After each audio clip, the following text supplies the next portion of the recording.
दोस्तों दिल्ली धमाके पर आज कुछ नए खुलासे सामने आ रहे हैं। देखिए, एक तो दिल्ली धमाके के मुख्य आरोपी पर बड़ा खुलासा सामने आ रहा। मरीज की मौत के बाद अस्पताल से निकाला गया था डॉक्टर उमर। और वहीं दिल्ली ब्लास्ट मामले में एक्शन में है जम्मू कश्मीर पुलिस भी। अब तक 15 लोगों को गिरफ्तार कर लिया गया है। 200 से ज्यादा ठिकानों पर छापेमारी भी की गई। और एक बड़ा खुलासा तो ये सामने आ रहा दोस्तों की दिल्ली धमाके की प्लानिंग 37 दिन पहले ही शादी में आतंकियों ने एक ग्रुप में बनाई थी। ये सभी पाकिस्तानी हैंडलर से जुड़े थे और कश्मीर से लगे पोस्टर में नजर आए थे। और वहीं एक खुलासा ये सामने आ रहा कि 200 बमों से 26/11 जैसे हमले की साजिश थी। भारत के 3 बड़े शहर टारगेट पर थे। इधर पीएम मोदी भूटान से लौटते ही घायलों से मिलने भी पहुंचे। ये तस्वीरें आप देख सकते हैं। और दिल्ली धमाके में एक नया मोड़ तो ये सामने आ रहा कि हड़बड़ी में किया गया बम ब्लास्ट। ये थ्योरी आखिर किस ओर इशारा कर रही है और उमर की मौत पर भी अभी सस्पेंस बरकरार है। अभी तक जांच एजेंसियों की जांच में ये नया मोड़ आया कि धमाका हड़बड़ी में किए जाने के संकेत हैं। फरीदाबाद मॉड्यूल के खुलासे से आतंकियों में खलबली मच गई थी। कार एक ही आतंकी चला रहा था जो हो सकता है उमर मोहम्मद हो। और इधर दिल्ली की मुख्यमंत्री रेखा गुप्ता सरकार ने मृतकों के परिवारों को 10-10 लाख रुपए की आर्थिक मदद देने का भी ऐलान किया है। वहीं आज 12 नवंबर को भी दिल्ली का लाल किला मेट्रो स्टेशन बंद रहा। सुरक्षा कारणों की वजह से ये बड़ा फैसला लिया गया। और कुछ नई सीसीटीवी वीडियो फुटेज सामने आ रहे। देखिए, दिल्ली धमाके का सिग्नल पर ब्लास्ट होते ही चकनाचूर हो गए थे कैमरे। और दोस्तों दिल्ली कार ब्लास्ट के बाद भी एक नया सीसीटीवी फुटेज सामने आ रहा जिसमें देखा जा रहा है कि गलियों में भगदड़ मची हुई है। दुकानें छोड़कर भाग रहे कारोबारी। जांच टीम ने 42 सबूत भी इकट्ठा किए हैं इस मुद्दे को लेकर।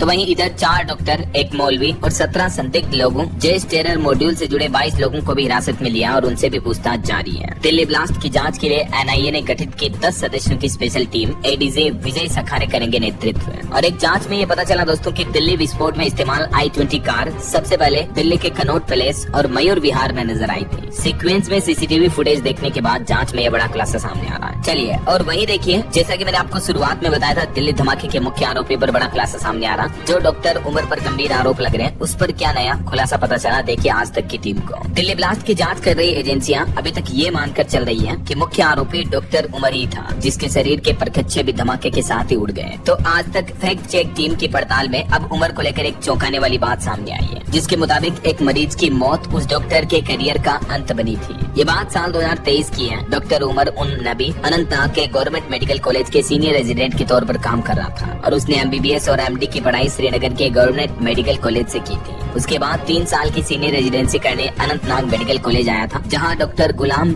जिलानी उसके प्रोफेसर थे और उमर उन्हीं के विभाग जनरल मेडिसिन में काम करता था। लेकिन जल्द ही डॉक्टर उमर के खिलाफ तमाम शिकायतें आने लगी। साथ के दूसरे डॉक्टर, पैरा मेडिकल स्टाफ और यहाँ तक के मरीज भी लगातार ये शिकायत करने लगे कि डॉक्टर उमर अक्सर बदतमीजी करते हैं और मरीजों पर ध्यान नहीं देते हैं। ये भी शिकायत आने लगी कि वो अक्सर अस्पताल से गायब रहते हैं। दिल्ली धमाकों का मुख्य आरोपी घोषित होने के बाद जब मीडिया उमर के घर पुलवामा के कोयल गाँव पहुँची, तब उसकी भाभी मुजम्मिल ने बताया कि उमर बच्चों से बहुत प्यार करता था और घर में बंद होकर बस पढ़ाई में लगा रहता था। ये है दोस्तों डॉक्टर उन नबी की भाभी मुजम्मिल। तो जांच में आगे पता चला कि डॉक्टर की वजह से एक मरीज की जान चली गई थी, क्योंकि हुआ असल में ये कि डॉक्टर उमर की देखरेख में एक मरीज भर्ती था जिसकी हालत काफी गंभीर थी, लेकिन उमर मरीज को छोड़कर ड्यूटी से गई और गायब हो गया। इस बीच मरीज की हालत बिगड़ गई और वहाँ मौजूद जूनियर डॉक्टर ने उसे बचाने की भी कोशिश की, लेकिन बच नहीं पाया। तो उसके बाद से क्या स्टोरी रही देख सकते हैं आप। दोस्तों दिल्ली में लाल किले के पास 10 नवंबर को जो धमाका हुआ था, उसके पीछे जैश ए मोहम्मद का नया व्हाइट कॉलर टेरर मॉड्यूल यानी आतंकियों के ग्रुप का